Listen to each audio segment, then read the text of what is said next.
भला हुआ मेरी माला टूट गई, मैं राम भजन से छूटी। भला हुआ मेरी माला टूट गई, मैं राम भजन से छूटी। मेरे सिर से टली बला, भला हुआ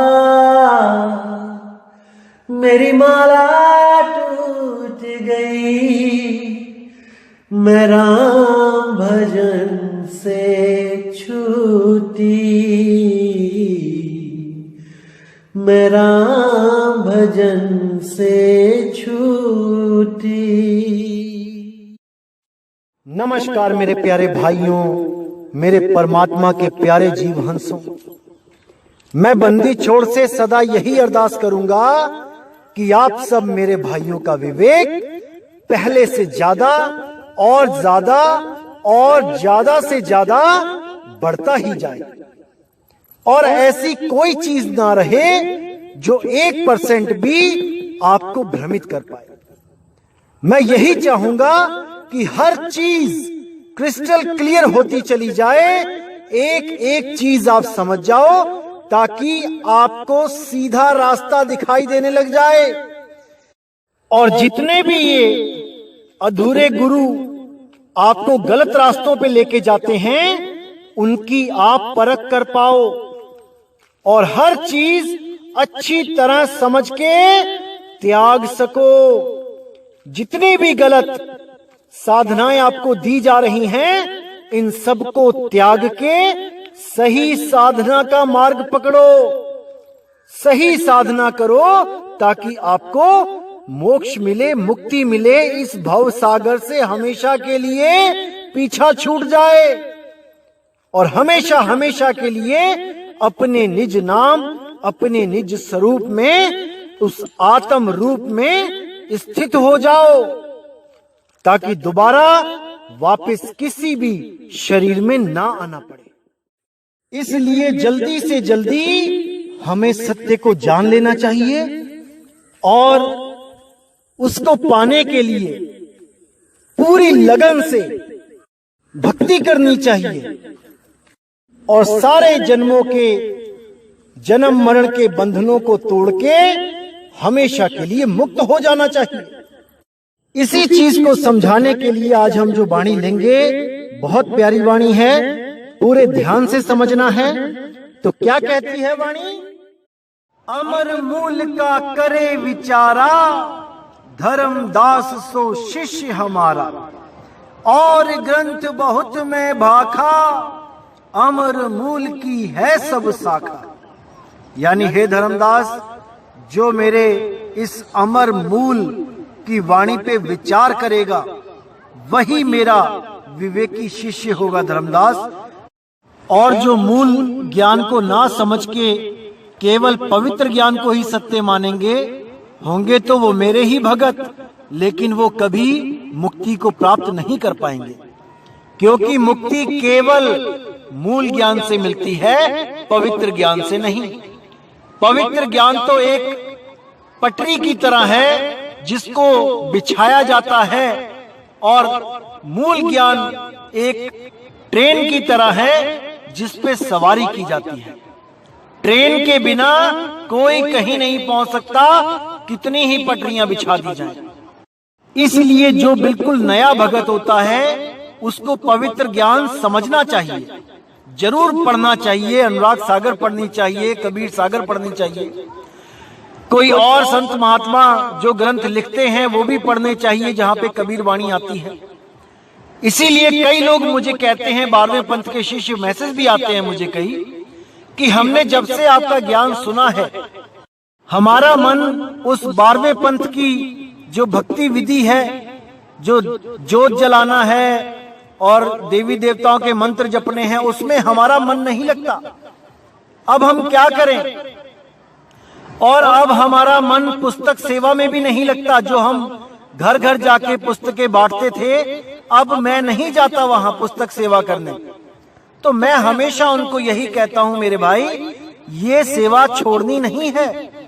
पुस्तक सेवा करो, लेकिन ऐसे ग्रंथों की सेवा करो, ऐसे ग्रंथ बांटो जो परिवार में पढ़ने लायक हों, जो सभ्य भाषा में लिखे गए हों और किसी को भी उन ग्रंथों से कोई आपत्ति ना हो। केवल तभी वो सेवा करना। अगर उन ग्रंथों में कुछ भी गलत लिखा है जो आपको अच्छा नहीं लग रहा, तो सामने वाले को भी नहीं लगेगा। लेकिन जो अच्छे ग्रंथ हैं उनकी सेवा जरूर करनी चाहिए। लोगों तक इन ग्रंथों को पहुंचाना चाहिए, कबीर साहब की वाणी को पहुंचाना चाहिए, ताकि जो बिल्कुल भी ABCD नहीं जानता अभी कबीर साहब की, वो कबीर साहब को जाने। वो सब संतों में शिरोमणि संत की वाणी को पहचाने। वो जाने कि जन्म मरण से मुक्ति क्या होती है, कैसे मिलती है, जरूर जाने। इसलिए मैं कभी किसी को भी पुस्तक सेवा से नहीं रोकता। भले कोई कितनी ही हमें गालियां देता है कि ये हमारी संगत तोड़ देता है, ये हमारे संगत में भ्रमणा फैला देता है, ये ऐसी बातें करता है कि हमारी संगत टूट के इसके पास चली जाती है, कितना ही कोई कुछ बोले, लेकिन मैं कभी किसी को सेवा में रोक टोक नहीं करता। हमारे यहाँ तो ऐसे ऐसे लोग बैठे हैं नाम लेके, जो नाम तो हमारे गुरुजी से लिया हुआ है, लेकिन अपने गुरुजी की भी सेवा करते हैं एक एक महीना जाके।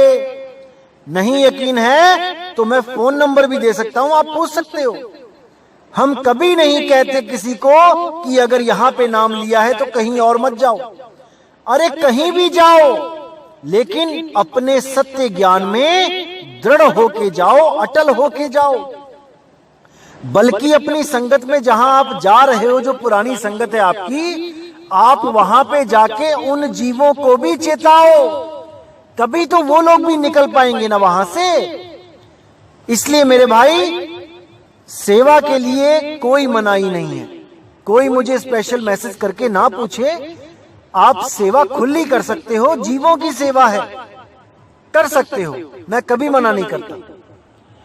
तो क्या कहती है वाणी? और ग्रंथ बहुत मैं भाखा, अमर मूल की है सब शाखा। यानी मैंने बहुत से ग्रंथ भाके हैं, लेकिन वो पवित्र ज्ञान है। जो मैंने मूल ज्ञान दिया है वो शब्द का ज्ञान बहुत ही गुप्त है, कहीं कहीं पे दिया है और कोड वर्ड में दिया है। उसको कोई अज्ञानी गुरु नहीं खोल सकता, उन वाणियों को कोई खोल ही नहीं सकता। केवल भेदी सतगुरु के बिना कोई नहीं खोल सकता। और वो भेदी सतगुरु केवल और केवल बंदी छोड़ कबीर हैं। वही आके इस दुनिया में जब ज्ञान समझाते हैं तभी समझ आता है, नहीं तो किसी की इतनी हैसियत नहीं कि बंदी छोड़ कबीर साहिब की वाणियों को सटीक खोल के दिखा दे।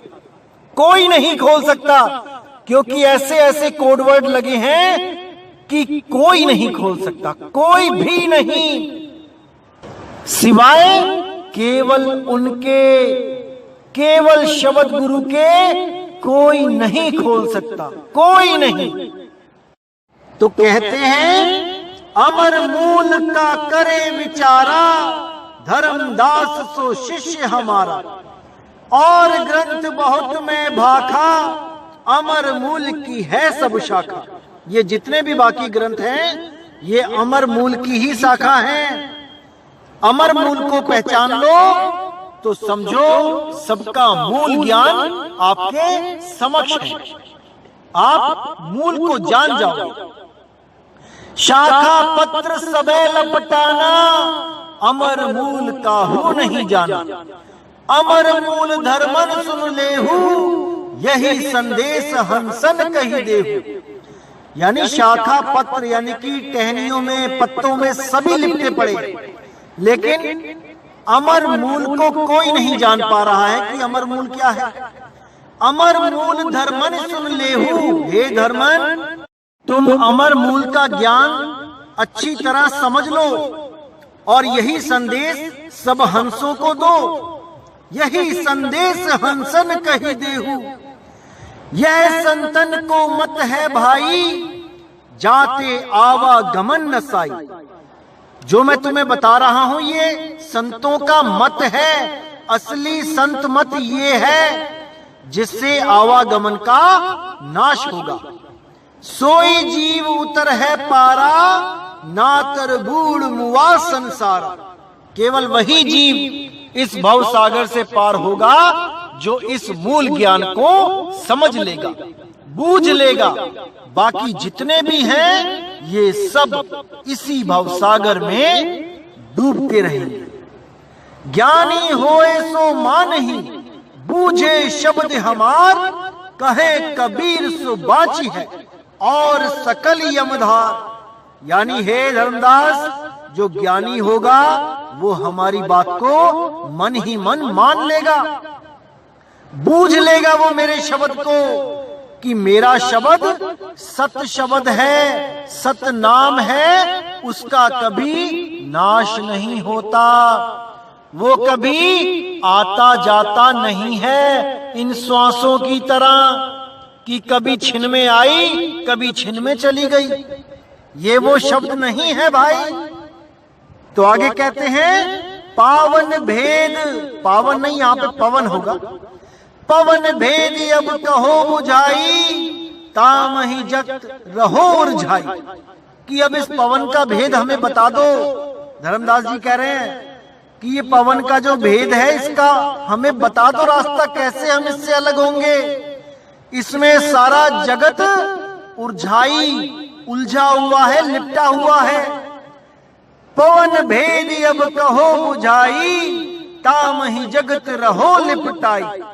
नीर भेद मोहि कहो विचारी, बंदी छोड़ जाऊं बलिहारी। कि मुझे इस पवन और इस नीर पानी का, इन दोनों से जुदा होने का भेद बता जाओ। मैं पानी और हवा के बिना नहीं रह सकता। जीव अवस्था में कोई नहीं रह सकता हवा और पानी के बिना।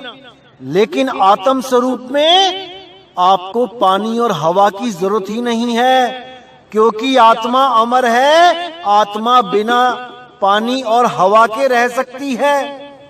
लेकिन इसको जीव बना के ऐसा भ्रमित कर दिया गया है पानी और हवा में कि ये अपनी आयु गिनती है कि कितने साल बीत गए और कितने बचे हैं। और कैसे गिनती है? श्वासों के द्वारा। श्वासों के द्वारा जो आयु दी गई है उसी में उलझी हुई है। इसीलिए बड़े बड़े योगी श्वासों को कंट्रोल करते हैं, बहुत लंबे लंबे सांस रोकते हैं ताकि उनकी आयु लंबी होती जाए। क्योंकि हर जीव को सांसें गिन के मिली हैं। यही बंधन है। जिसकी उम्र अनंत है उसको सांसों में उलझा रखा है कि तेरी इतनी सांसें बची हैं, उसके बाद तू मर जाएगा। अरे कोई नहीं मरेगा। आप अजर अमर अविनाशी हो मेरे भाइयों, समझ जाओ इसको। ये केवल शरीर है जो मर रहा है। आप और हम नहीं मर सकते कभी।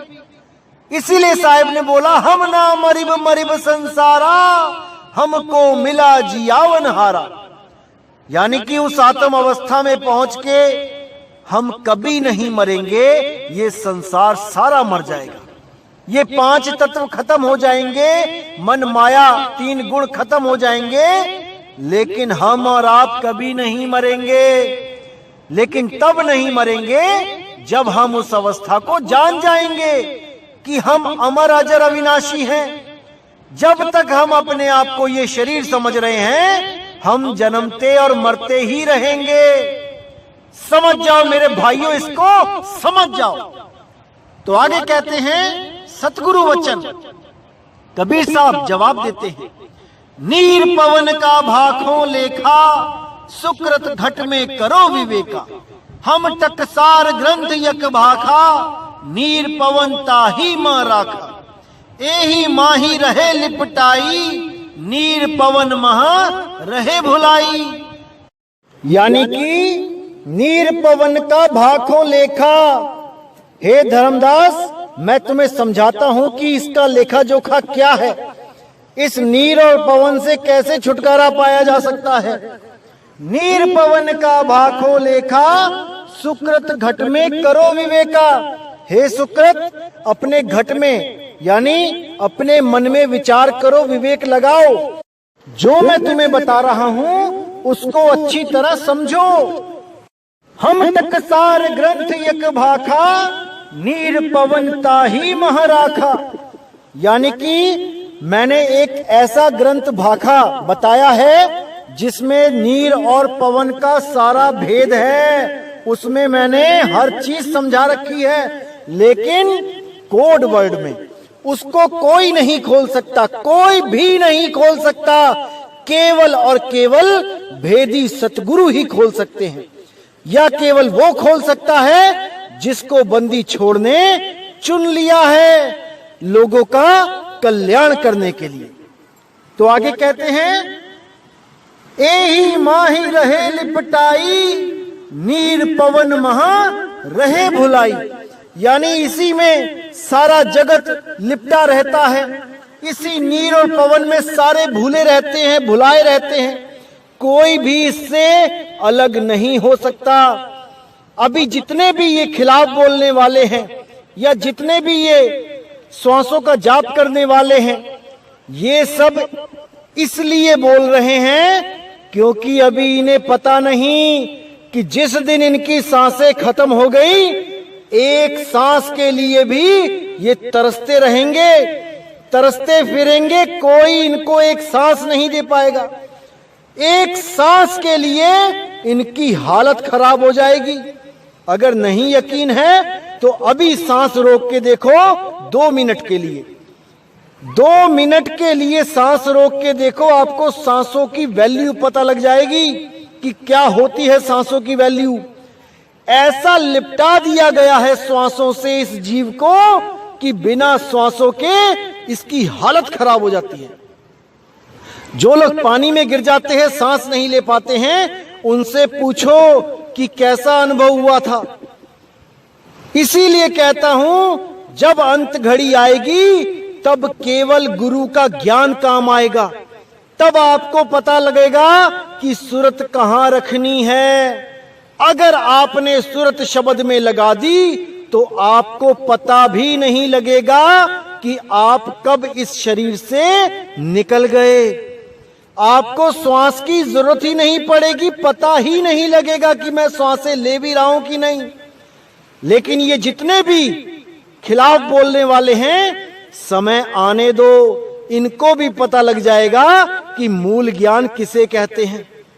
अभी तो खूब मजा आ रहा है हमारे खिलाफ बोलने में, लेकिन जिस दिन श्वासों की गिनती खत्म हो गई, उस दिन पूछेंगे कि क्या हाल चाल है भाई।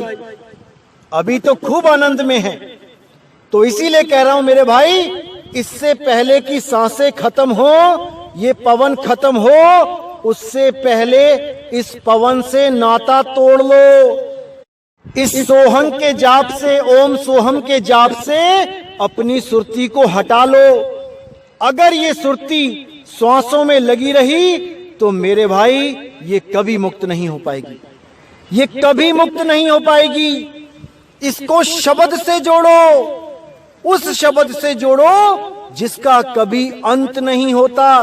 अरे ये श्वासें तो गिन के मिली हैं मेरे भाई, अंत हो जाएगा। समझ जाओ मेरे भाई, इसको समझ जाओ।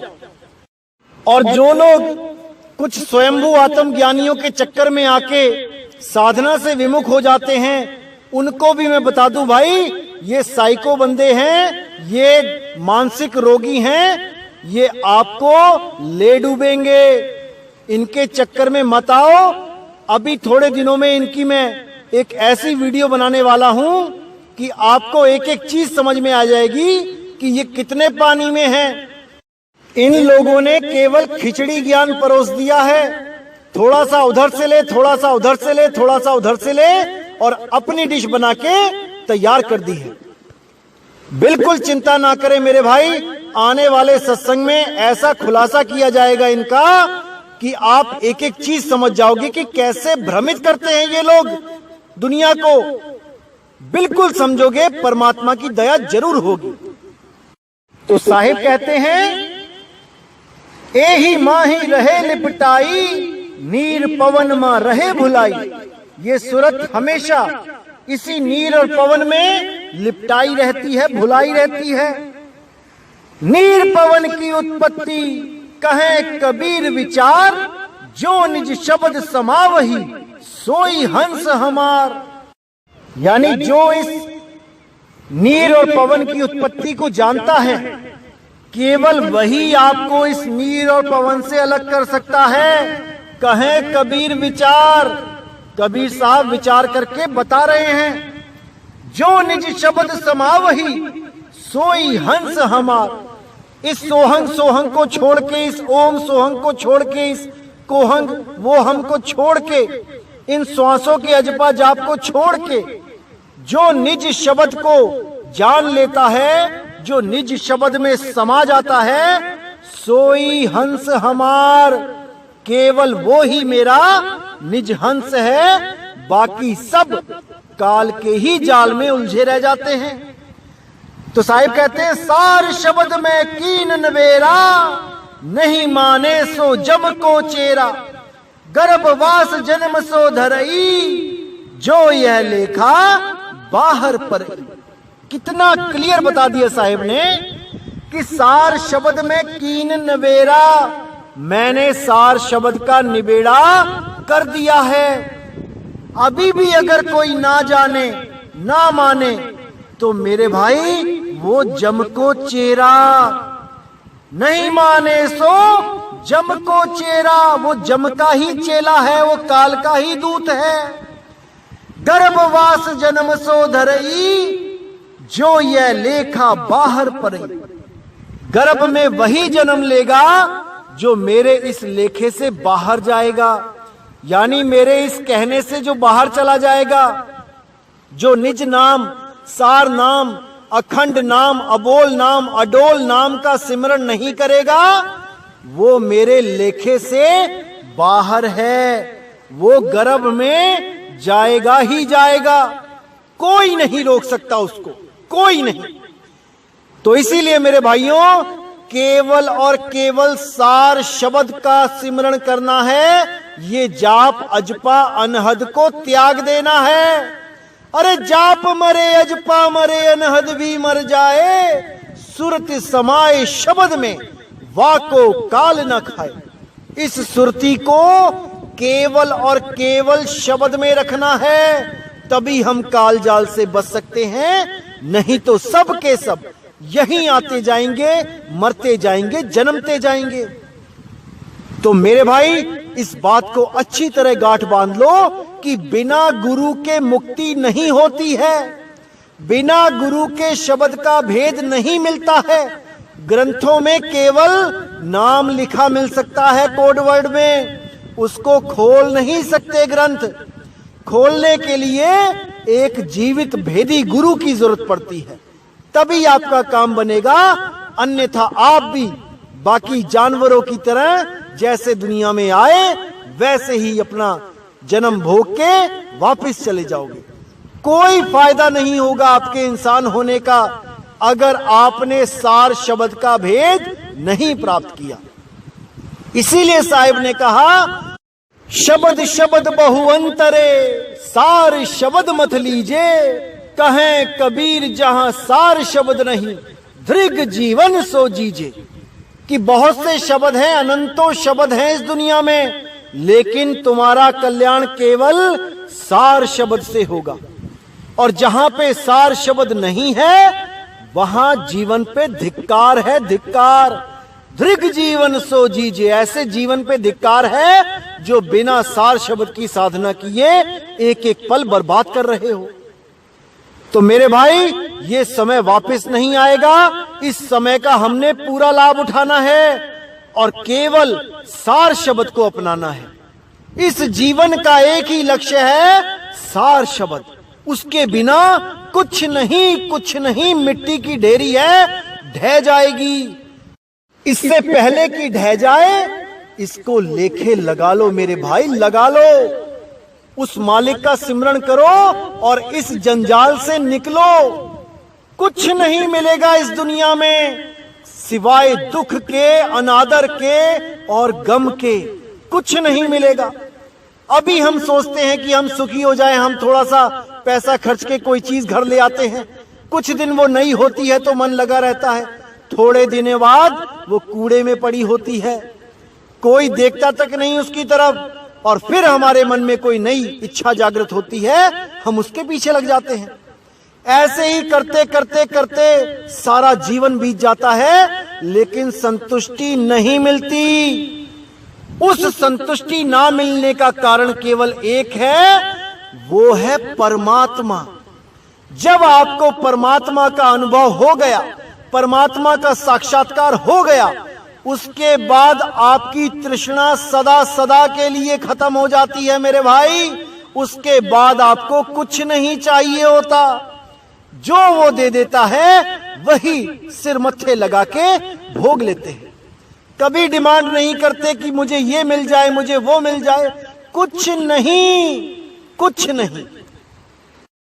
तो मेरे भाई, जैसा मालिक ने आपको रखा है उस अवस्था में रहो। मैं ये नहीं कहता पैसे ना कमाओ, कमाओ, तरक्की करो, लेकिन सब कुछ पैसे को ही मत समझ लो, सब कुछ घर बार को, रिश्तेदारियों को ही मत समझ लो। आप यहाँ पे पैसे इकट्ठे करने नहीं आए हो, आप यहाँ पे घर बार बनाने, बिल्डिंगें खड़ी करने नहीं आए हो, आप यहाँ पे बड़े बड़े रिश्ते बनाने नहीं आए हो, आप यहाँ केवल मुक्ति प्राप्त करने आए हो। इसीलिए आपको इंसान जन्म मिला है मेरे भाई, इसको लेके लगा लो, गुरु की भक्ति करो, गुरु की शरण में आओ और अपना कल्याण करो। इससे पहले कि काल दाव खेल जाए, उसके सारे दाव पे जान के उसको मात देने वाला दाव जान लो, वही काम आएगा, अन्यथा कोई गुरु काम नहीं आएगा। केवल वो दाव जानना है जिससे काल को खत्म करना है, काल को हराना है। इसीलिए साहिब ने बोला, गुरु गुरु में भेद है, गुरु गुरु में भाव, सोई गुरु नित बंदिए, जो शब्द बतावे दाव। जो सार शब्द उस दाव का लखाव कर दे, वही गुरु सतगुरु है। बाकी जितने गुरु हैं ये केवल नाम के गुरु हैं, काम के नहीं मेरे भाई, काम के नहीं। तो इसलिए अपने जीवन का कल्याण करो, सतगुरु की खोज करो। और जो गुरु सोहंग से तुम्हारी सूरत को लगा देते हैं, उनसे जल्दी से जल्दी दूर हो जाओ, उनको जल्दी से जल्दी त्याग दो। इस श्वासों के जाल को तोड़ने के लिए, इस सूरत को सोहंग से अलग करने के लिए साहिब ने वाणी में साफ बोला कि सोई संत सतगुरु सुखदासा, अजर पुरुष जहां अजर प्रकाशा, अनंत कोटि जाको पार न पावे, को अस दूसरे गुरु कहावे।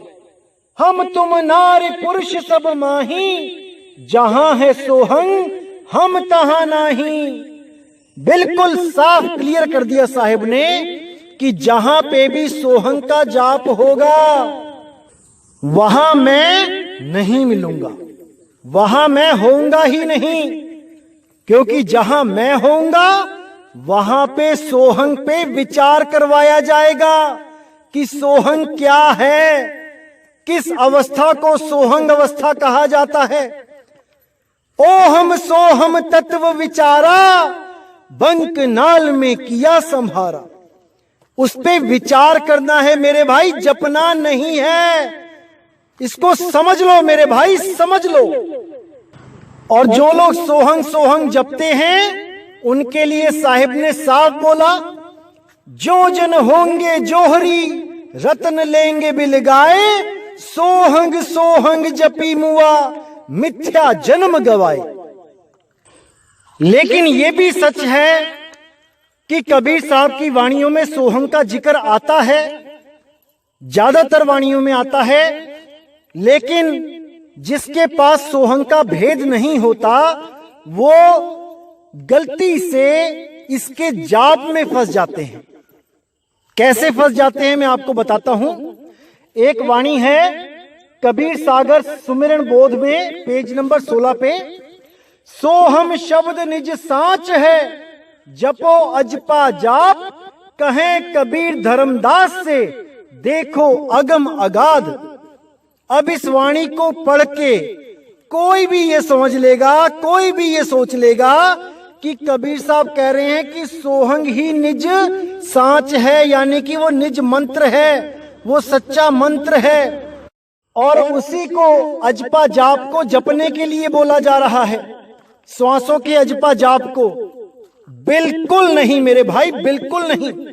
इसकी गहराई में जाओ, इसके भावों को पकड़ो, 1 मिनट लगेगा सत्य तक पहुंचने में, लेकिन भेदी गुरु होगा तभी पहुंचा पाएगा, अन्यथा सबके सब सोहंग सोहंग जपने लग जाएंगे।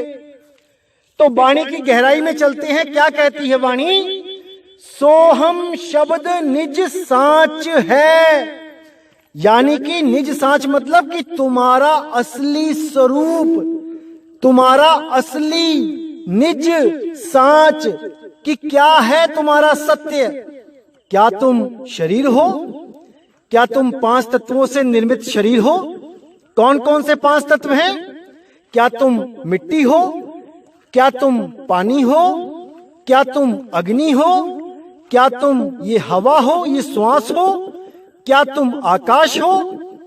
क्या तुम इन 5 में से कुछ हो? अगर तुम इन 5 में से कुछ नहीं हो तो तुम्हारा निज सांच क्या है? क्या तुम मन हो? क्या तुम माया हो? नहीं मेरे भाई, नहीं। इन 7 में से तुम कुछ भी नहीं हो। क्या तुम त्रिगुण हो? सतोगुण, रजोगुण, तमोगुण? नहीं मेरे भाई, नहीं। इन 10 में से तुम कुछ नहीं हो।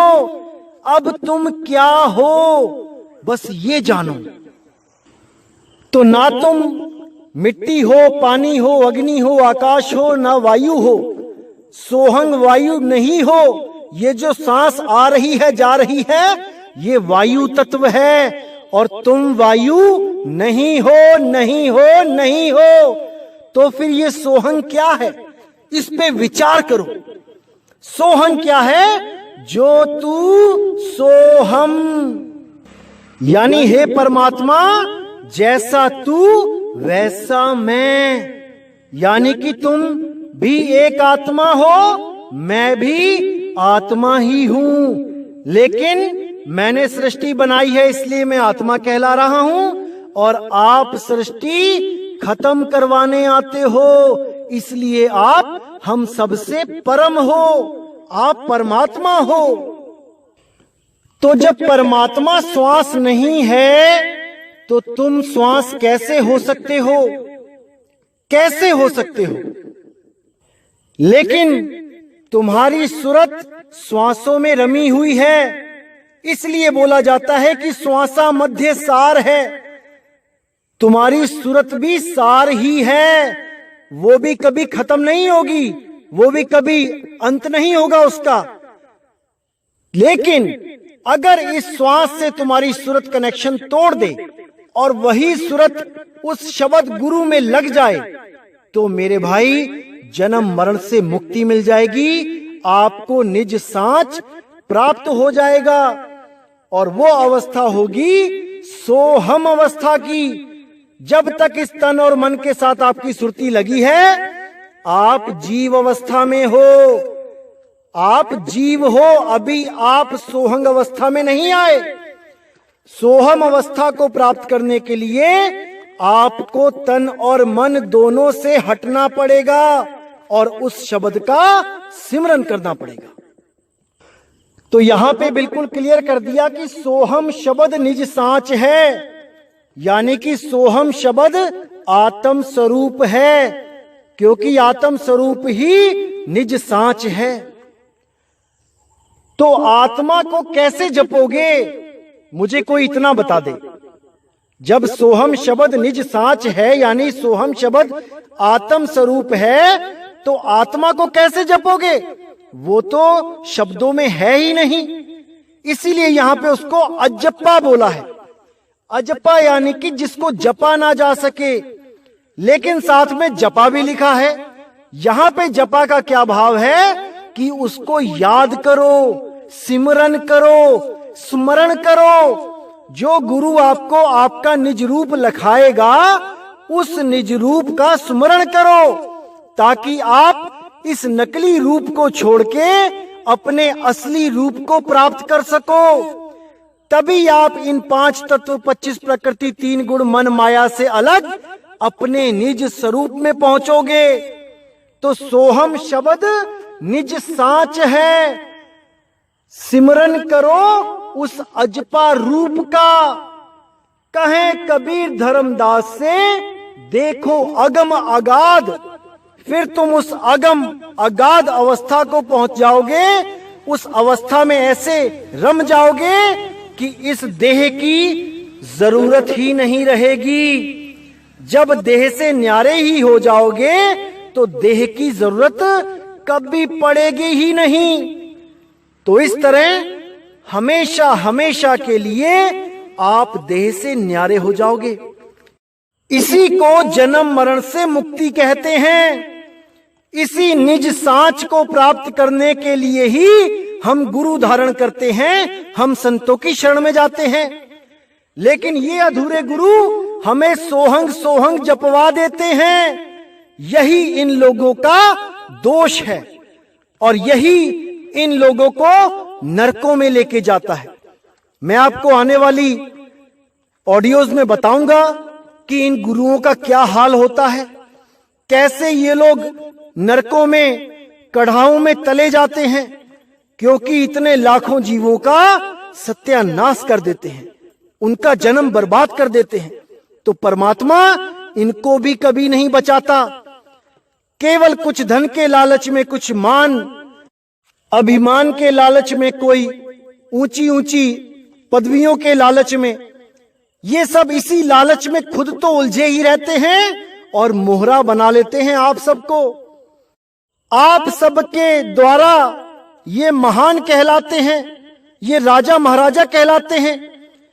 एक बाबा तो ऐसा है हमारे भारत में जिसको इंग्लैंड में लोग कहते हैं कि he is the king of India.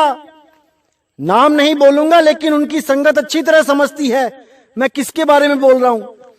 ये लोग राजे महाराजे कहलाते हैं भारतवर्ष के, सतगुरु नहीं है ये लोग। समझ जाओ मेरे भाइयों, इसको समझ जाओ, तभी कल्याण होगा, तभी जन्म मरण से मुक्ति होगी, जब हम इन राजाओं महाराजाओं के चक्कर से बाहर आएंगे।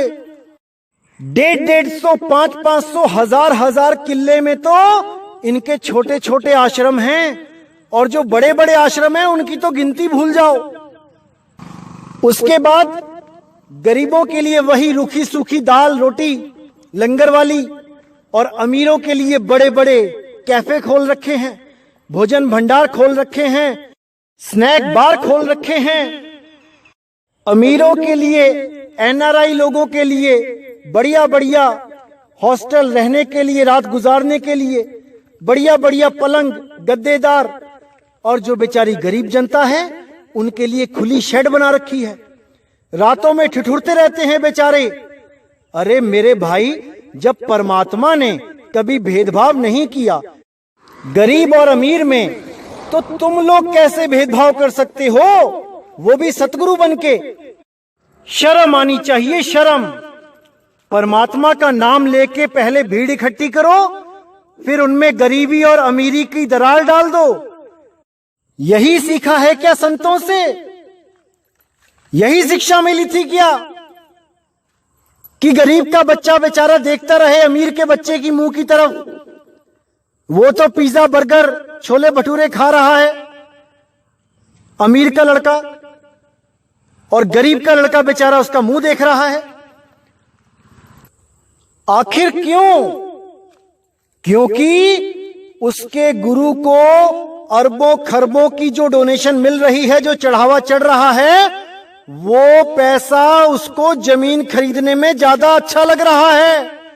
जमीनें खरीद के बड़े बड़े आश्रम बनाने में उसका मन लगा हुआ है। वो पैसा वो अपनी संगत में एक दिन भी फ्री नहीं खिला सकता, स्नैक बार में एक दिन भी छुट्टी नहीं दे सकता कि आज के दिन केवल गरीब संगत आके यहां पे वो चीजें खाएगी जो वो नहीं खा सकते हैं गरीबी के कारण, बिना पैसों के वो नहीं खा सकते हैं। आज वो लोग यहां पे आके खाएंगे और आज अमीर उनकी सेवा करेंगे, अमीर उनके बर्तन धोएंगे। ऐसी कोई प्रथा किसी गुरु ने नहीं चलाई। सबके सब धंधे बना रखे हैं। दुनिया भर का पैसा आता है, उठा के जमीनें खरीदते रहो, उठा के सत्संग घर बनाते रहो।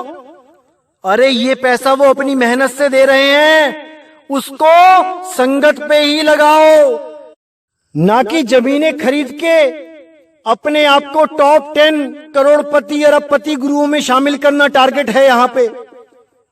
समझ जाओ इस बात को, कहीं देर ना हो जाए, क्योंकि परमात्मा सबका लेखा जोखा रखेगा। हर चीज नापी तोली जाएगी। कोई इस गलत फहमी में ना रहे कि मैं तो गुरु गद्दी पे बैठ गया हूं तो मेरा हिसाब किताब खत्म। ऐसा नहीं है मेरे भाई। एक डाल दो पंछी बैठे, एक गुरु एक चेला।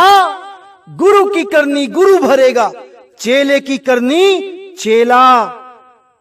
तो गुरु को भी समझना है कि उसका फर्ज क्या है, इस दुनिया में वो क्यों आया है। यहां पे बिल्डिंगें खड़ी करने नहीं आया है, यहां संगत की सेवा करने आया है, उनको सही रास्ता दिखा के यहां से निकालने आया है। तो ये काम करो मेरे भाई, उस गलत रास्ते पे मत चलो। परमात्मा केवल अमीरों में नहीं रहता कि अमीरों की सेवा करने से ही परमात्मा खुश हो रहा है। परमात्मा गरीबों में भी निवास करता है भाई, उनकी भी सेवा करनी चाहिए। सारा घर बार छोड़ के सबसे ज्यादा गरीब ही सेवा करने के लिए आते हैं इन गुरुओं की। और ये गुरु क्या करते हैं उन गरीबों के साथ? केवल लंगर की एक सूखी रोटी और दाल खिला के उनको भेज देते हैं। पूरा पूरा दिन ये गरीब काम करते हैं, टोकरी ढोते हैं वहां पे गुरु की सेवा में। एक एक बंदे से 500-500 रुपए दिहाड़ी के हिसाब से इन गुरुओं को फायदा होता है। और क्या देते हैं ये गुरु? केवल एक लंगर की रोटी। और अमीरों को बढ़िया बढ़िया आलीशान गद्दों वाले सेज, बढ़िया बढ़िया हॉस्टल रहने के लिए बढ़िया बढ़िया खाना देते हैं, क्योंकि वहां से इनको डॉलर मिलते हैं। उन एनआरआई लोगों से इनको पाउंड मिलते हैं, दीनार मिलते हैं। ऐसा भेदभाव का घटिया खेल चलता है इन आश्रमों में कि मैं क्या बताऊं। अरे जब हम किसी को सम नजर, एक नजर से देख ही नहीं पा रहे, तो परमात्मा हमें कैसे उस नजर से देखेगा? इसीलिए नानक साहब ने बोला, गल्ली जोग न होई, एक दृष्टि कर समसर जाने, जोगी कहिए सोई। जो सारी दुनिया के इंसानों को एक दृष्टि से देखता है, कोई गरीब अमीर का फर्क नहीं करता, कोई काले गोरे का फर्क नहीं करता, वही जोगी है सही मायनों में, क्योंकि उसको घट घट में राम दिखाई दे रहा है। किससे भेदभाव करे? क्या राम अमीर और गरीब का अलग अलग है कि कोई गरीब आ गया तो वो गरीब राम है, कोई अमीर आ गया तो वो अमीर राम है? गरीब राम को हमने बाहर ही खड़े कर देना है, अमीर राम के लिए हमने सोफे लगा देने हैं। ये सब भेदभाव का खेल बंद कर दो अध्यात्म में मेरे भाई, बंद कर दो। हम सब एक मालिक के बच्चे हैं, हम सब समान हैं, हम सब एक हैं। साहिब बंदगी। तो इसी के साथ मैं आज का सत्संग समाप्त करता हूं, और मैं पूरी उम्मीद करता हूं कि आप सब मेरे भाई अब हर एक एक चीज को समझने लग गए हैं और पूरा विवेक लगा के एक मालिक के सच्चे हंस बन चुके हैं। और जितने भी ये कालदूत हैं, ये भ्रमित करने वाले लोग हैं जो आपको भ्रमित कर रहे हैं, अब आप इनको भी जवाब देने लायक हो चुके हैं। इनको भी आप समझा सकते हैं कहां पे ये गलती करते हैं, इनको आप सुधार सकते हैं। अभी ये आपका फर्ज बन चुका है, क्योंकि आप भी ज्ञान समझ चुके हैं। जब एक दीप से दूसरा दीप जल जाता है तो दूसरे दीप का भी फर्ज होता है कि अंधेरे को खत्म करे। ये जितने भी लोग हमारे खिलाफ जो चैनल बनाते हैं, जहां पर भी वो गलत बताते हैं, आप उनको सही करो, उनको समझाओ कहां पे वो गलती कर रहे हैं, तभी तो वो समझेंगे ना मेरे भाई। अगर हम उनसे नाराज होके हम उन्हें गालियां देंगे, हम उन्हें गलत बोलेंगे उनके कमेंट बॉक्स में, तब बात नहीं बनने वाली। उनको प्रेम से समझाओ वो कहां गलती कर रहे हैं, क्योंकि हैं तो वो भी परमात्मा के ही जीव, केवल गुरु धारण ना करने के कारण गलत रास्ते पे निकल गए हैं। उनको समझाना भी हमारा फर्ज है। तो इसीलिए मेरे भाई बड़े प्रेम से समझाइए, जरूर समझाइए। अगर वो अपनी वीडियोस में मुझे गलत बोलते हैं, मुझे गाली देते हैं, तो कोई बात नहीं। वो इसलिए दे रहे हैं क्योंकि वो अभी उस लेवल तक नहीं पहुंचे हैं जो इस ज्ञान को समझ सकें। इसमें उनका कोई दोष नहीं है मेरे भाई। अभी परमात्मा नहीं चाहता कि वो उस तक पहुंचे, क्योंकि जब वो चाहेगा तो ये लेट लेट के आएंगे हमारे पास इस ज्ञान को समझने के बाद। अभी नहीं समझ आ रहे हैं, इसमें इनका कोई कसूर नहीं है। हमें इन पे नाराज नहीं होना है, हमें इन पे तरस खाना है। तरस आना चाहिए आप लोगों को इन लोगों के ऊपर, ना कि नाराज होना चाहिए। इसीलिए कह रहा हूं कि आप लोग इन पे तरस खाओ और इनको समझाओ। क्या पता मेरे समझाने से ना समझ आए और आप इनको समझा पाओ, किसी जीव का कल्याण आप ही कर दो। इसलिए आप इनको समझाओ, लेकिन कोई भी गलत बात मत लिखो इनके कमेंट बॉक्स में, कोई गलत बात मत लिखो। इसलिए जो भी मेरा भाई मेरी इस बात को मान लेगा वो मुझे अति प्रिय होगा। बिल्कुल गलत नहीं लिखना है। जो कोई वीडियो बना रहा है उसको पूरा हक है बनाने का। वो भी कुछ भला ही करना चाहता है समाज का, लेकिन जितना विवेक उसके पास है वो उतना ही देगा ना भाई, उससे ज्यादा वो कहां से लेके आए। इसलिए जो वो देना चाहता है उसको देने दो। जो लेने वाला है वो खुद समझ जाएगा कि उसके द्वारा दिया हुआ ज्ञान हमारे लिए कल्याणकारी है या नहीं, वो खुद समझ जाएगा। इसलिए इन लोग को इनके हाल पे छोड़ दो। अगर समझाना है तो प्यार से समझाओ, वरना इनको जैसे है रहने दो। तो इसी के साथ दोस्तों मुझे विदा करें। जय गुरु बंदी छोड़ वैराग साहिब, जय गुरु बंदी छोड़ साधु शरण साहिब, जय गुरु बंदी छोड़ बाबा मदन साहिब, बाबा नानक देव, बाबा अंगद देव, बाबा रविदास जी, बाबा भीखा साहिब, पलटू साहिब, मेरे बाबा बुल्ला साहिब, मेरे रविदास जी महाराज। जय जय गुरु बंदी छोड़ सतगुरु सत्य कबीर साहिब की सदा ही जय हो, सदा ही जय हो। मेरे मालिक की साहिब बंदगी सतनाम। तो इस